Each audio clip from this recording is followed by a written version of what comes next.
Welcome to the YCNU podcast.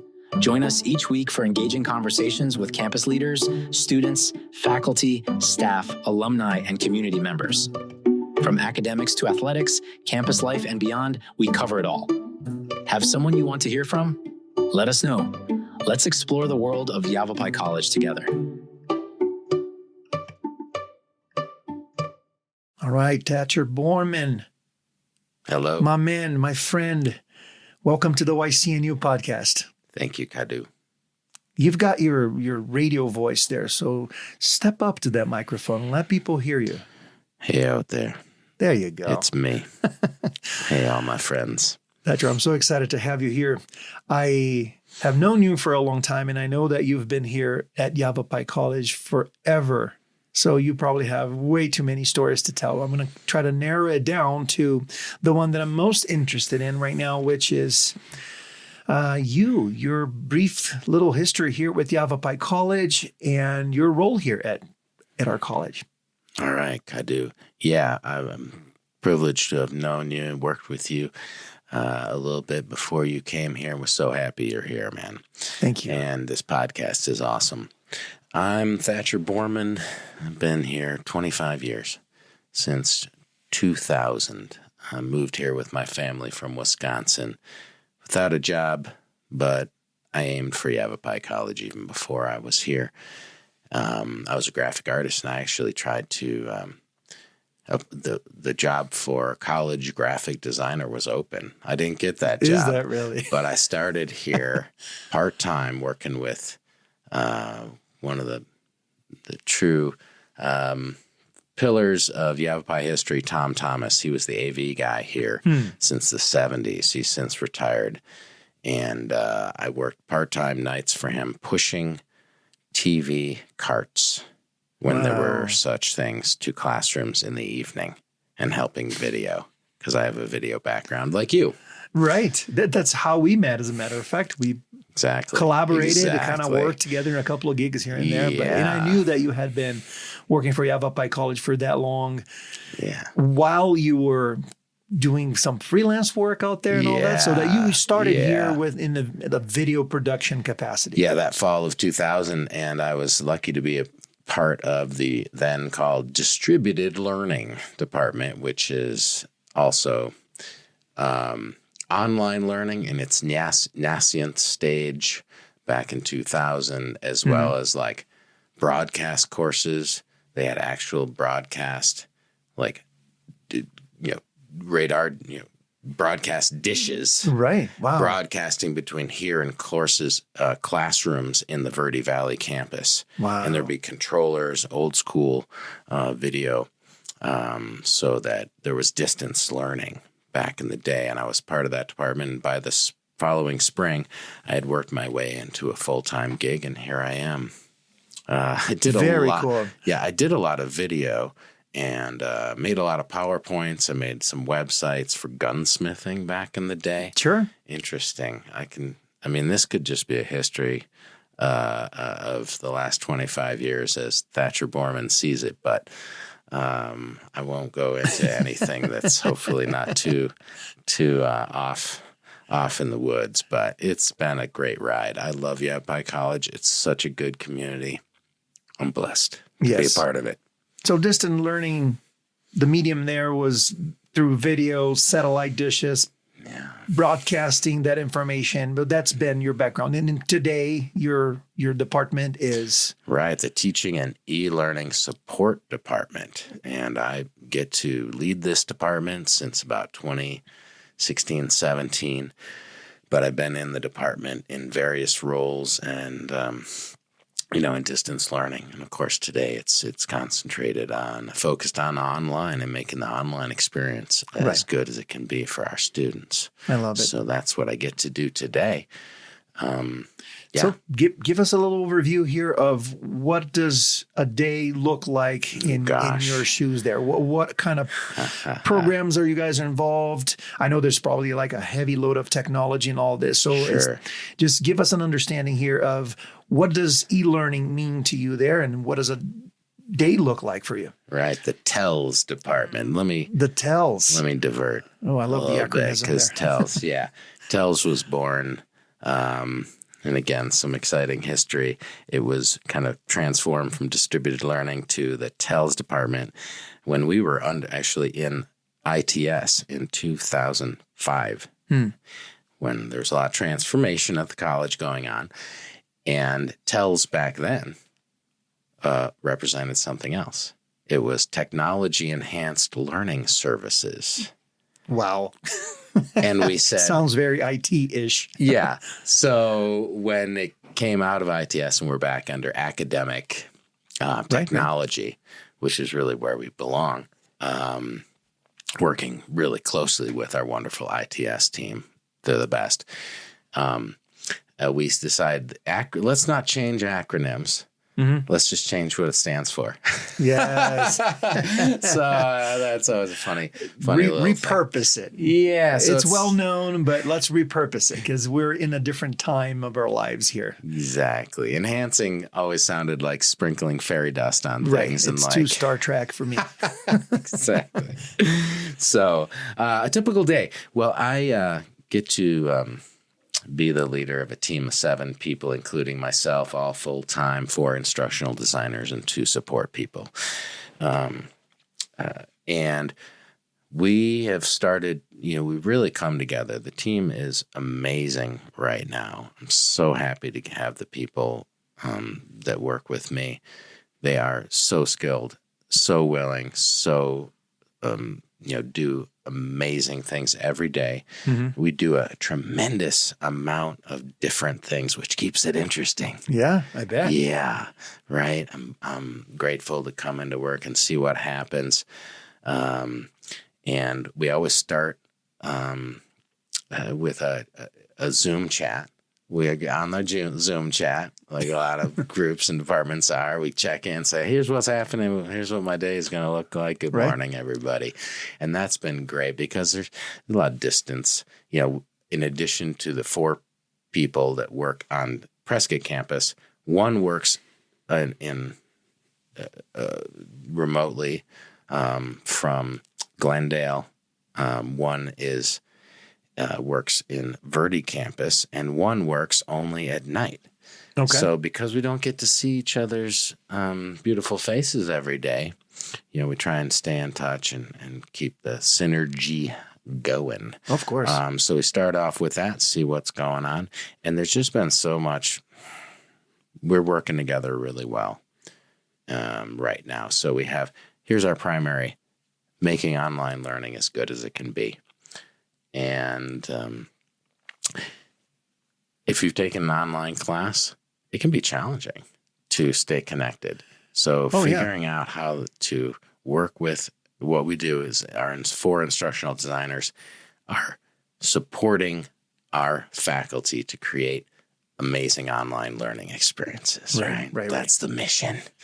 And so we do that through real close one-on-one, us with this subject matter expert, a.k.a. the teacher, the faculty member.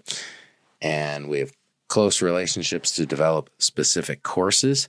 That's been going on in the open educational resources mission of the college since about 2020, which is a great thing that we're doing in specific sort of working relationships. There's a support team, including a librarian, instructional designer, and the subject matter expert to develop courses that meet our standards. Right. That we have certain standards based on the National Quality Matters rubric.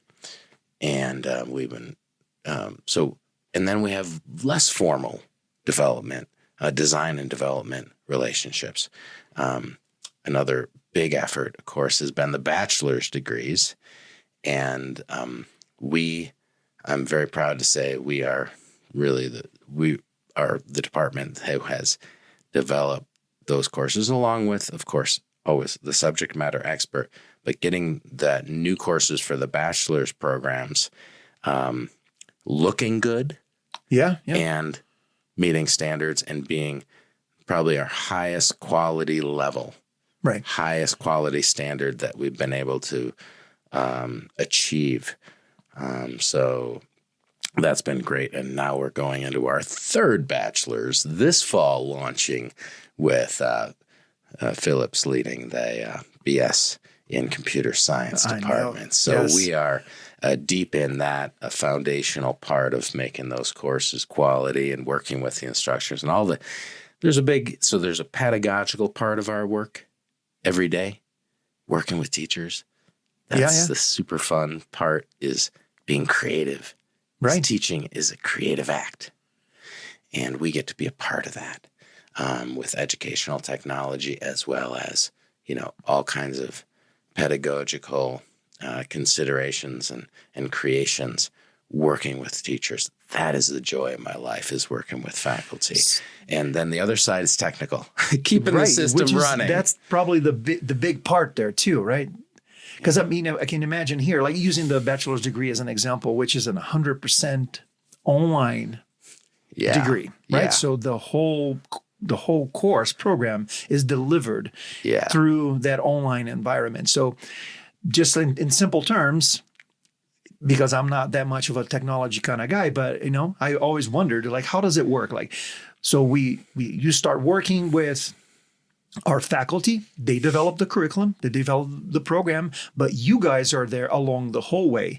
So they can create that new course, create that new program in the environment that program course is going to be delivered to our students, which in this case is that online environment, right? Mm-hmm. So all the curriculum, all the support textbooks and all the information, how you're going to piecemeal all that information, how you're going to break it up into classes, into assignments and testing, and even having engagement with the professors, and sort of having a chat box where you can talk to your professor, your teammates, and all that technology, all the language that is necessary for that course to be delivered in an online environment. That's you guys. That's right. Your department is right there to work with our faculty to create all these different programs. That's right. Like the bachelor's degree, in that environment already, because it's a different language for sure. I mean, classroom is one thing, but creating that classroom experience on an online environment, that's pretty challenging. But you guys that's what you guys are doing. You're kind of converting, these different languages and experiences so that the same level of education can be delivered online. That's right. That's a great way to put it. It is as complicated as you described it. So there, instructional design, and we have 4 of these full-time instructional designers, which is really a treat. We have that's a good crew, right? Because the colleges made the investment to support our quality in online, because we know that's growing, still growing, of course. And so it is all of that. It's the fabric of the course. It's the resources in the course. It's the construction and structure of the course. And instructional designers use evidence, research-based knowledge and their experience to assist instructors in constructing the instruction. Right. Yeah. And all the different ways that happens. While there are standards, teaching is always an evolving art. Mm-hmm. It'll never be static, I hope, right? When it's frozen, then it's not growing and improving. And online teaching is brand new. I mean, I don't think we sped up our bus here into this direction until COVID happened. Well, all of a sudden that became like the only way to. Well, let me put that in perspective. We actually, I don't know if you, the college has a high value on technology. Yes. And this goes back to the 90s with those IT leaders back then. And I could give you a little background on that one day. But that means that when I came here, Stacy Hilton, my longtime friend and boss back for many years, and now the Dean of Office of Instructional Support, She was my boss, and she came here not long before I did, and to really launch our online. And that was back in 2001 and That's 2000. incredible. So we've been actually not only, different technologies you see in classrooms as our back-end systems, all the things that we do, advanced technology, that's Yavapai is becoming more and more known for that. But it's been there a long time. And when COVID hit, we were actually really well positioned. We're already a good third of our classes were fully online already. And not only did we support, but of course we can't do everything. So we try and empower everybody to support each other. And the teachers helped each other get online in a hurry. And we were positioned not only because we have a long history of doing what we do with online learning, but also with Zoom. And here's an interesting story about COVID. I was at a conference in Seattle in March 2020, a week before COVID shut down the nation, right? And I knew that when I was at a restaurant with my wife in Phoenix after that trip and they canceled an NBA game. I said, whoa, that's serious. Wow, yes, I remember that. Right? They're canceling NBA games. I remember that moment. This must be real. Yeah. So I was in Seattle where the first COVID case happened in the United States. Right. Luckily, I wasn't affected immediately by it, directly. But anyway, I was doing a presentation for the college at a conference in Seattle about Web Live, which is what we called Zoom classes, because we had Zoom, and I'm proud to say I'm kind of one of the persons who brought Zoom here. Zoom before Zoom was Zoom, because before Zoom we had Skype, and that was a whole different story. Right. That was more of an online phone company. Right. We've been doing telepresence in TeLS since 2010. That's interesting. Almost every day with Skype and all the different technologies. So when Zoom came out, my great colleague and mentor, Todd Conaway, who's no longer, he works in Bothell, but we're great colleagues at the University of Washington now.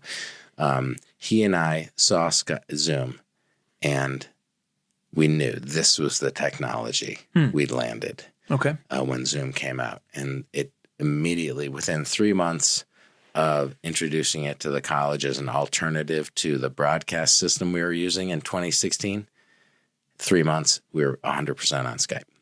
I mean, Zoom. On Zoom. Sorry, I introduced yeah. I was doing a presentation because we were trying, we're a big county. Right. So reaching all, distance education has always been really fundamental to our mission.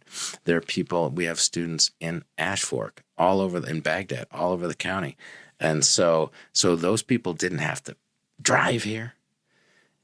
And if they didn't want to take online classes, the happy medium is doing Zoom, right? It's the next best thing to, being in person. So the couple of years before the pandemic, the college had developed and promoted doing this kind of distance learning, which is kind of today in higher learning called high flex, which gives students, you want to come in person? Great. You want to do online? Great. You want to drop in over video? Right. Great. We're giving you these options. So it makes it more convenient for students to come to class over Zoom.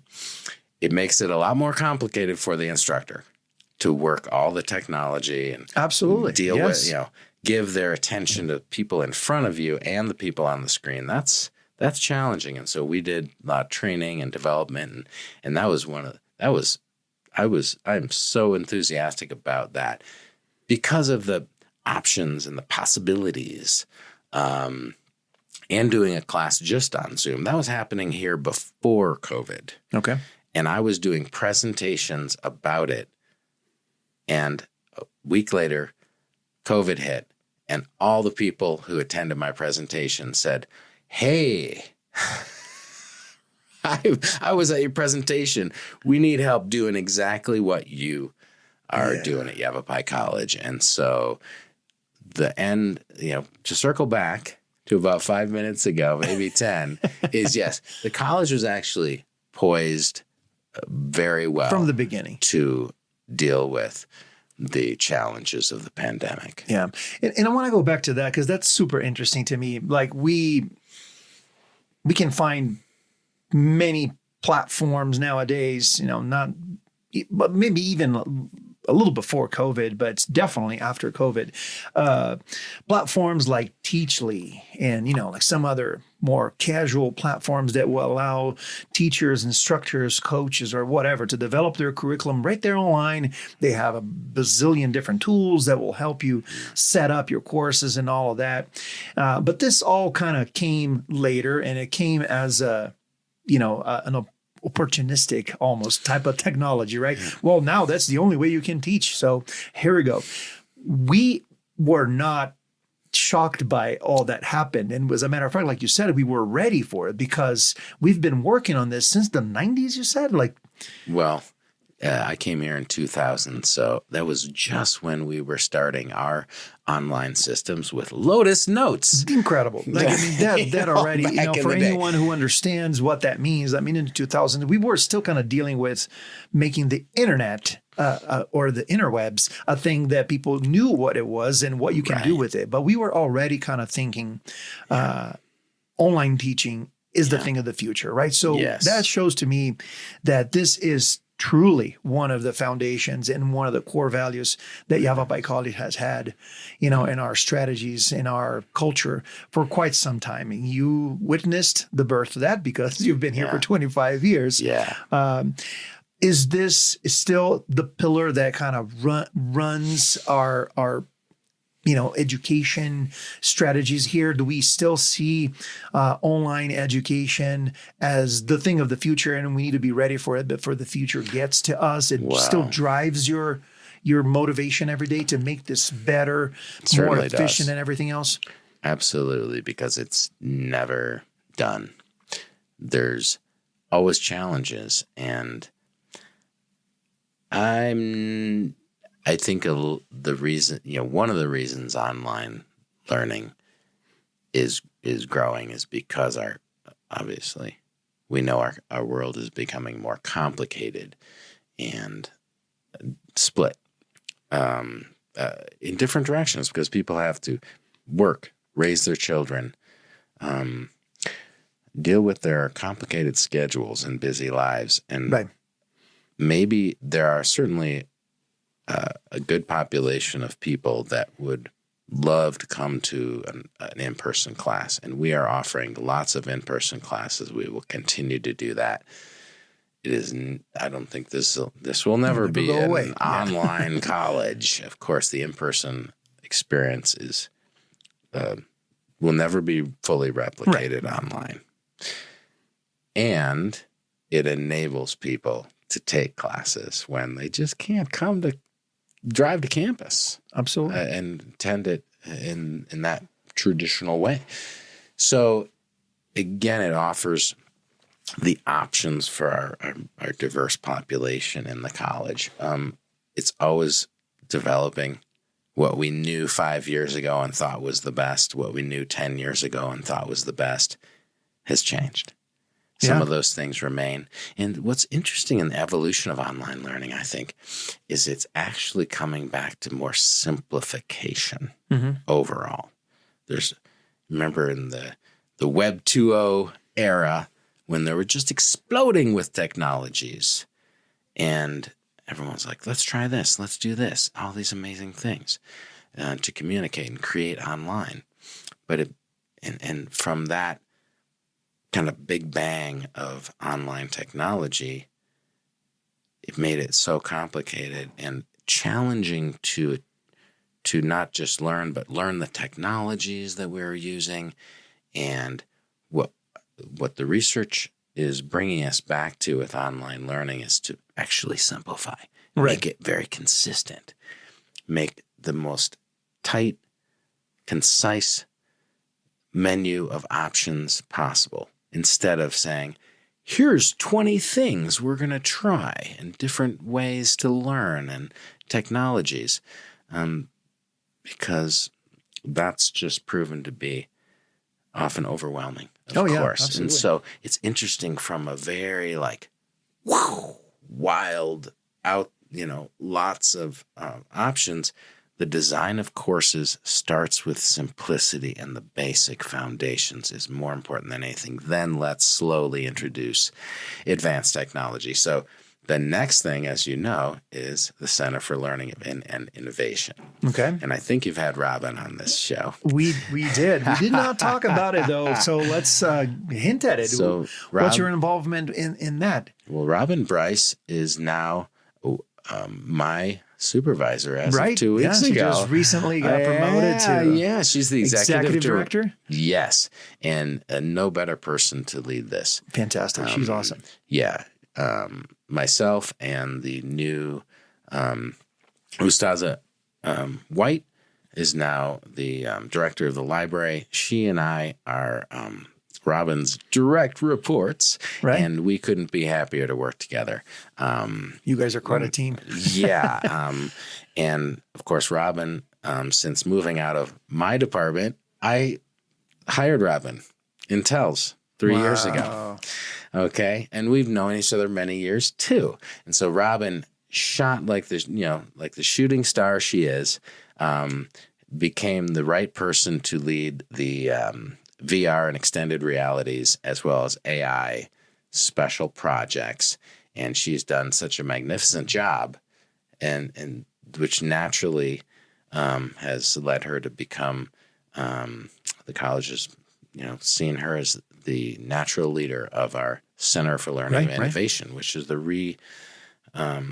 re-engineering of our Building 19, where the VR lab, the immersive theater is, and the TeLS office, and the library offices, as well as the tutoring centers and things like that. So all those things are coming together, and the advanced technology of the experiential learning, and of course integrating this great elephant in our lives, artificial intelligence. Mm-hmm. So that's been since 2022, and the chat came out.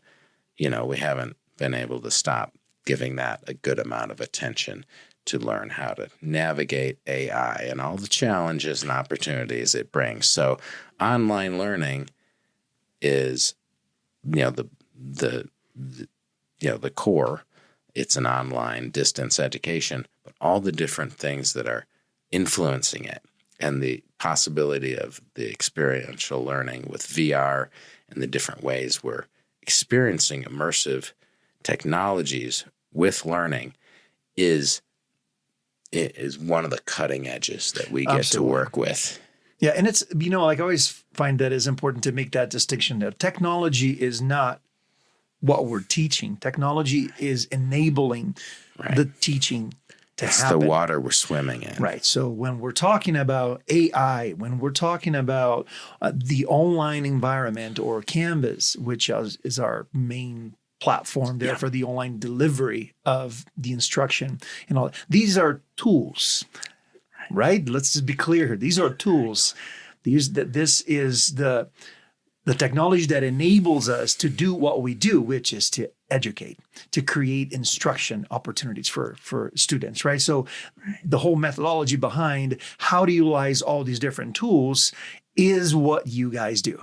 That is at the core of your mission and goals and everything else. It's how do we utilize all the technology available? And we've been on the edge of adopting all these technologies, but not just because they're cool. Because sometimes that's what people think. Wow, just because it's cool, now we're, using Canvas, or because it's cool and new, we're using AI. No, it's because of what they offer, the support they offer for us to create a better user experience and a better learning experience for our students. Exactly. And it comes down to the faculty here. They are creating the learning experiences. We're helping them utilize the different ways to make this richer. Wonderful. An experience. And if you've been in had VR experiences, the virtual reality. It's pretty amazing. And while those kind of physical interfaces are the thing that I think they're still developing to make it, easier to experience those things. Right. Sometimes there's a big clunky headset, and sometimes, there's different ways to interface with our bodies, is still the challenging thing, I think, that's still moving forward. But once you've been in those experiences, in a flight simulator, you can literally have vertigo. You can literally have air sickness. I have. Okay. So I got dizzy. Having those experiences is pretty amazing. Achieving that online is challenging, but we're doing it. And that's what's so exciting. We get to do this stuff here, and with our resources, is just phenomenal. Go to any other community college here or in the nation, and you will recognize the privilege we have to be here at Yavapai. It's That's a pretty awesome. incredible place. So exactly. The technology is not about the technology. It's about creating experiences. And that's where our instructional designers, we have the ability to, the skills to help teachers use technology in a way that is actually meeting the learning outcomes and creating the learning experiences, not just as background music. Right. Thatcher, I know that you are involved in all kinds of things, new things every single day, because this is a constantly evolving area of the college. But is there a way to maybe kind of give us a little bit of an insight on what's in the future? What are some of the exciting projects that you guys have been working on, or innovations that might be in close proximity to us here? Oh, man, the CLI is going to be incredible. There's been a CLI in Verde Valley coming up. Spell out CLI for those CLI, who don't know the acronym. Center for Learning and Innovation. There you go. And there's been one for coming up on, it'll be a year this fall, where the Verde Valley CLI launched. And those spaces include an experimental classroom for teachers to try some things that they may not get to do in a normal, in our traditional classrooms. And then there's, of course, the virtual reality XR. VR, XR kind of covers all the R's, augmented, virtual. And different realities. Yeah, the realities. There's a space for that where it's easier for teachers to bring in their classes, their students, to work with that technology in those spaces. There's incredible study spaces. There's podcasting and the video casting labs, which is going to be new ones. Same things in the Prescott version, the CLI Prescott. And in addition to development labs for VR and AI, which there's something new every day in this realm. And so lots to, working with AI, that's, of course, something that is going to help and be a challenge. Right. Because it works both ways, to help and to, as we know, create things for students. And, it's important that students do, have their own agency and their own voices and aren't speaking through AI. And it's, finding the sweet spot to utilize that beast in the proper way is really what we're all grappling with, and especially in what we do. And then there's this amazing space, which is called the immersive theater, that we have the first one in the nation. That is incredible. Yeah. First one in the nation. Excited about that. It's something, it's kind of like, I feel like it's the 3D, 360 degree IMAX. Mm-hmm. And we get to use that as for our learning experiences for our students, which we don't know exactly what that's going to look like. We can start to imagine. And in January 26, in just 6.5 short months, we're going to get to start test driving this and using it and launch it. So that's what's on the horizon. But I tell you, Cadu, tomorrow there might be something else that changes our world. Right. So be ready. Always something new, especially with Robin driving the car. You know, you never know. It's a spaceship. It's a spaceship. I love it. That's fantastic. And the other thing that I always kind of like to highlight here is that this space that we're talking about, these different technology opportunities that are going to be available there, they're not just there to entertain. It's not a playground. This is all integrated into our curriculum, right? And into all the different many programs that are going to be utilizing that space to deliver instruction. That's right. It all comes down to learning experiences and what's the best. That's perfect. We don't use it just because it's shiny. Which is important.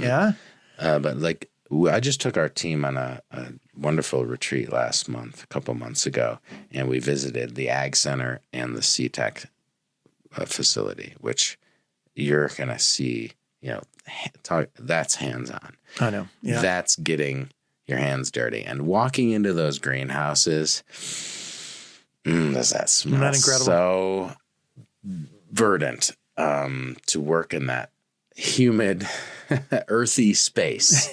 And then the fish where they grow the tilapia and the fish, the aquaculture that they're doing with Marnie and Justin.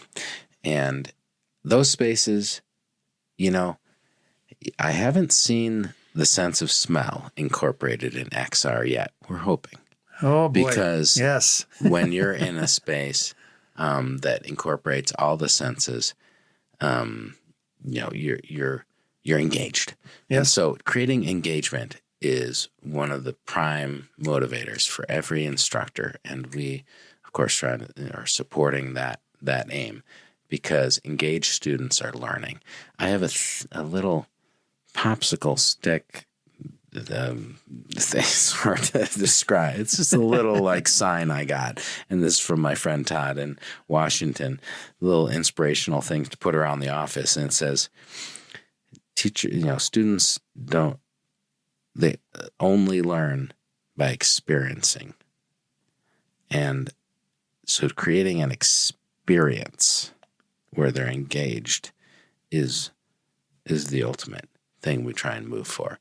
It's not like a download of information. Right. You can know something, but learning it is integrating it into your mind and your body as to wow. I mean, I've grown when you learn, you actually grow new cells in your brain and new neural networks, and so that kind of full integration is, what we hope for. That's desirable. That's what we're shooting for. And of course, it always comes down to the engagement between a great instructor and the students. I don't get to be in front of students, but I used to be able, every semester I would get in front of students and do trainings for online learning. Well, now people don't come to those trainings because they know it. We're moved on. So I don't get that experience, but every time I would get in front of students, and that's another joy in my life, and help them with what they need to feel relaxed and not be nervous. Ooh, what's going to happen? Yeah. Okay, now I've learned. I see this isn't so hard. And I would tell them, this is online, but never forget that there's a human being there. There's a human teacher who cares about you. Make contact with them because there's nothing better that a teacher loves is hearing from their students. Yeah. Because they don't.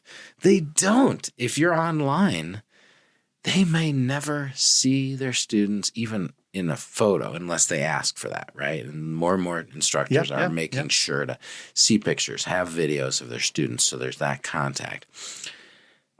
I tell you, when a I can't tell you how many teachers say, yep, I have 5 to 6 hours of office hours every week, and I don't see one student. And so that student that walks tough. In, they're thrilled. I bet they are. So I always encourage, make that contact. And it just breaking the ice is critical to having the relationship that fosters learning. That's beautiful. It is. And if you can boil it down to, everything that we talked about here, what you guys do, that I think is the essence of it, right? It's to make sure that all this online experience is rich. Yeah, and returns to the human element. Exactly. It's rich enough so that you can really kind of create the true learning experience. Yeah, you do not have an AI teacher yet.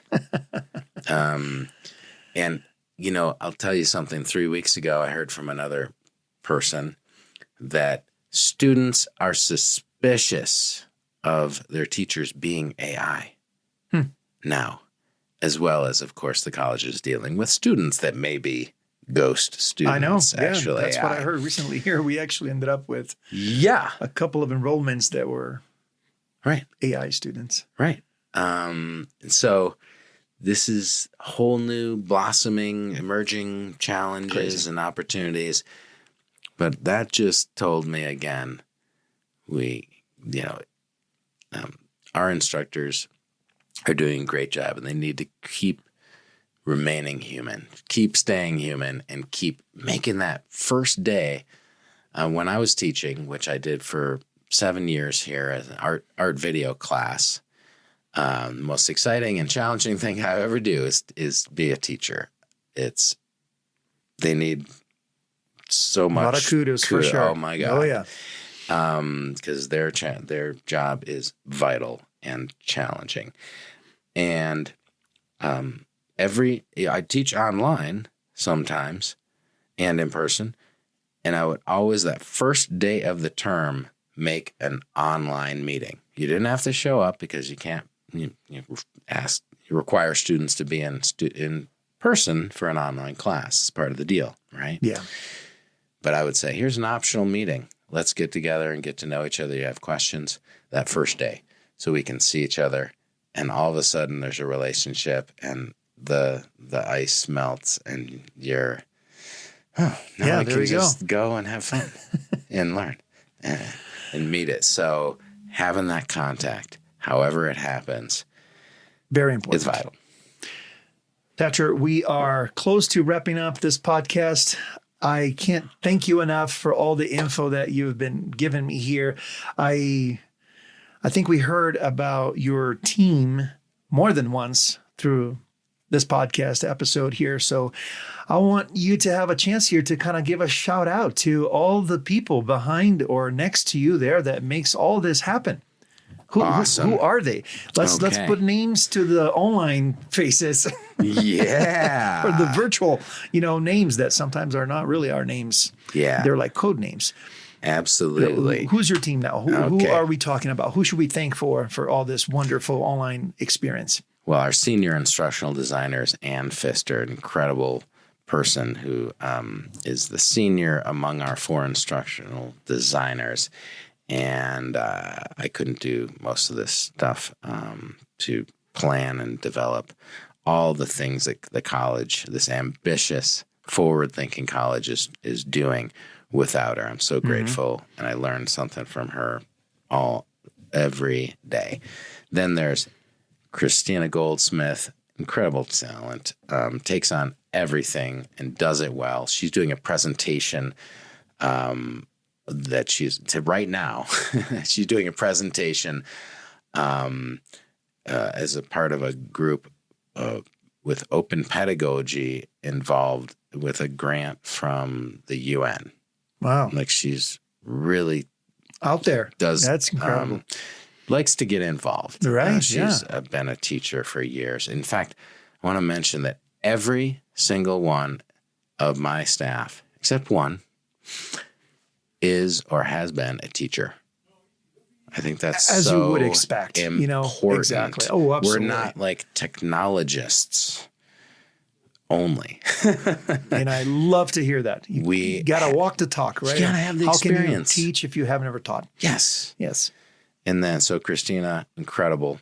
So glad to have her. And our newest 2 instructional designers, just coming up on probably just 8 months working with TeLS. Cheryl Colin, based in Verde. I've known her for years. She comes up from the Valley and lives in Clarkdale. And she is so creative and fun and brings such a unique, amazing skill set. I'm so grateful to talk with her and see her every day on Zoom most days. And then the amazing Nick DiPaolo. We got him from ASU, and he is an instructional designer, and he just earned his master's in educational technology from NAU. So he also helps design, develop, and build courses, and does so many things. He is so fun to work with. And so I'm so grateful to him. He is amazing and comes up here once a month. I'm trying to get him to move here. We'll see. And then our 2 support specialists, Barrett Johnson. And I can hear people cheering in the distance as I speak his name. 2-time YC Award winner, the big award annually for service excellence.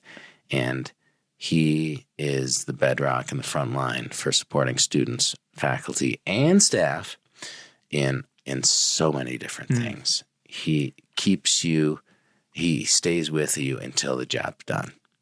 He does not drop you. And if he doesn't know exactly what you need, he will find the person to do it. Customer service, I didn't get a chance to talk about that, but you know what? Customer service, it seems like a low-level thing for many people. I've been a part. I'm still get to do that and answer phones occasionally. Hearing a person you've worked with say, "Oh, thank you. It works now," is the most satisfying thing. One of the things I can ever experience in life is hearing that relief when you've helped people get back on the road. I love that. To do their work and get on with their life. That's because we care, because you care. It feels customer so good. service gets a bad rap out there because it's not always like this, but this is not our case. No, this is joy directly with someone who needs your help. That's awesome. And finally, last but not least, someone who's been working since the BSB started 3 years ago, Max O'Neill. Max is the night support, and oh my God, he is so knowledgeable, so friendly, and again, does such an amazing job with direct support with a million different things that fly at him. And he has enabled us to expand our direct support, direct line. You call, hello, human being here, ready to help you. Wow. Into the night till 1 a.m., 4 to 5 nights a week, depending on the season. Right. So that has been huge. So shout out to him. And that's my wonderful team of 6 people plus myself. By the way, 6 people, and how many students do we have now? How many students are being supported by your team? Oh, gosh. Thousands. That is incredible. Man, 8 to 10, I think, is our head count. Wow. Something like that. Incredible. You guys are amazing. So we get to do a lot of different things and just try and I'm just here to try and keep it going in the right direction. It's transformed over the years, but I'm still happy to be at this amazing community. Yavapai, the village of Yavapai. The village of Yavapai, the world village of Yavapai College. So happy to be here. Me too. Thatcher, thank you so very much, my friend. I mean, I knew this podcast episode was going to be incredible because you're quite a storyteller and you got a story to tell. I love all that you guys do. You know, we all know how important this is. And it's very, very cool to hear that this is not just something that happened accidentally or by demand. It happened by purpose. There's been part of the history of this college. Mm-hmm. It's built into the foundation of this college. It's strategic direction. It's a commitment that we have with our students, and your department is at the core of it. I love that. That is such a wonderful place to be in this vast community that we call Yavapai College. Absolutely. God, please come.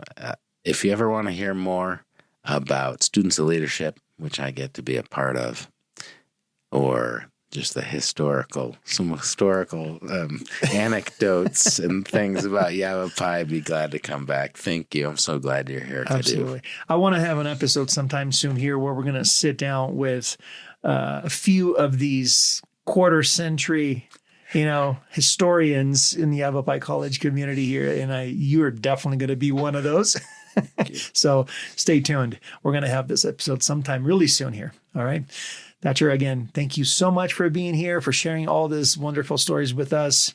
Appreciate you. Much love. Thank you for tuning in to the YCNU podcast. We hope you enjoyed our conversation today. Don't forget to follow and subscribe wherever you get your podcasts so you never miss an episode. Got someone in mind for our next chat? Reach out and let us know. Until next time, keep exploring, and we'll see you next week.